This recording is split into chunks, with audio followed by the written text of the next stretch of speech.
Hi, everyone. Thank you very much for coming to Developing American Cultural Sensitivity Through Historical Fiction. My name is Wesley Martin. I'm from the University of Iowa, and I'm very happy to be presenting asynchronously this year in this Pechakucha at the Korea TESOL Co-TESOL 2022 conference. So the US is a very influential place, but it also can be very confusing, especially to students who come to the US to study English or for other reasons, and they find it might be a confusing new world. And they also find it's difficult to understand from an outside perspective if they're outside of the United States many times. And one reason for this is that the United States is a uniquely complex, diverse society. It's home to many racial and social groups, and these have become more prevalent and getting bigger and bigger voices than ever due to various social justice movements.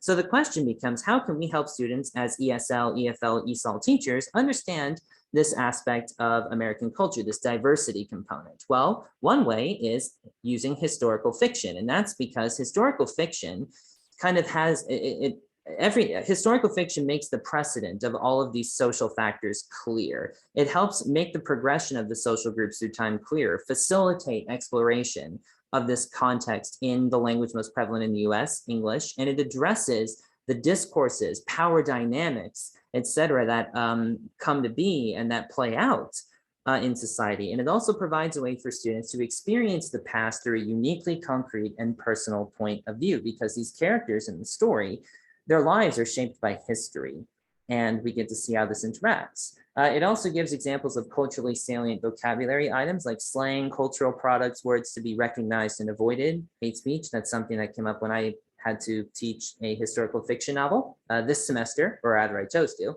But I was far from the first person to have this idea or to choose to do it this way.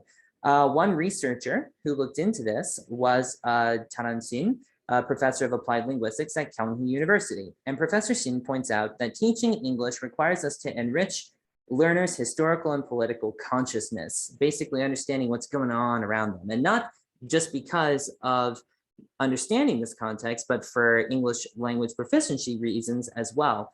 And she also suggests that historical fiction invites learners to undergo palpable repercussions of genocide, life without freedom by proxy, essentially historical trauma that shapes society. She's referring to the Japanese colonization of Korea, but this also could work for the United States. She also cites Marsano in saying that historical fiction can be used to develop inferencing skills, developing hypotheses about what's going to happen in the future based on the past and details in it. And you can see my other co-TESOL Pechakucha, developing inferencing skills in literature through students' personal experiences, for another take on the inferencing process.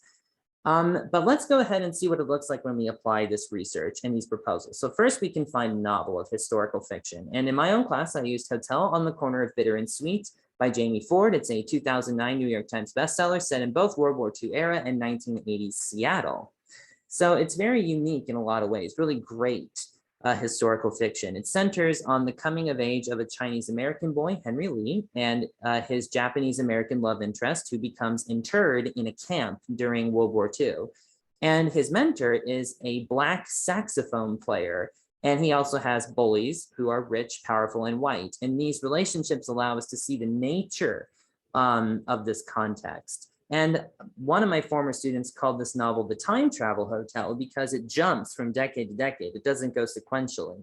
So despite the changing in time frame, the geographical setting, Seattle, remains the same, and allows us to see how changes over time to ethnic neighborhoods play out, as well as wider social changes like interracial marriage, because the son of the main character is engaged to a woman who is not of the same race. And this illustrates how racial groups interact differently at different points in time in American history, and it allows students to predict what might happen next and relate it to the present day.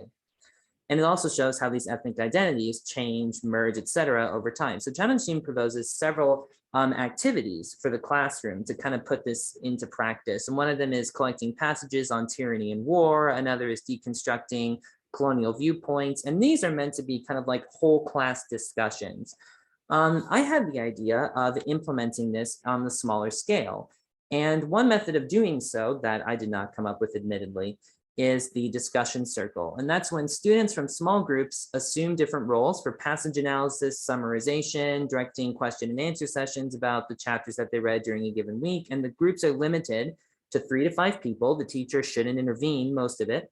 most of the time. And this provides some unique benefits because the students will be able to bounce these things off of each other. They'll be able to develop their own hypotheses about the story, the plot, the setting, and then ask each other questions about it. And they can cooperatively build their understanding about the social context and the cultural context as well. And so some example questions from peer discussion that I kind of pulled out were, for example, what groups are present in the 1940s and how do these groups, be them racial groups or whatever, change into the 1980s?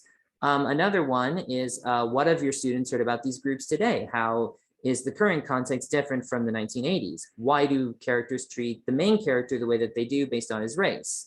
And we can also have these personal connections that we talked about earlier by asking questions like what identities do students have themselves? How would they fit into the groups in the novel? What cultural experiences do students have traveling to other countries, et cetera, excuse the typo there.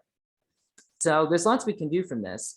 But one last note from Professor Shin is that she suggests that the construction of these historical representations can help learners reflect on who they have been, who they are now, and who they want to be. And so we can get a really personal connection out of this. I think this is a great quote from that article, which I have in the references section. So what are your thoughts? Leave a comment. Feel free to email me at that address if you'd like to say anything about this.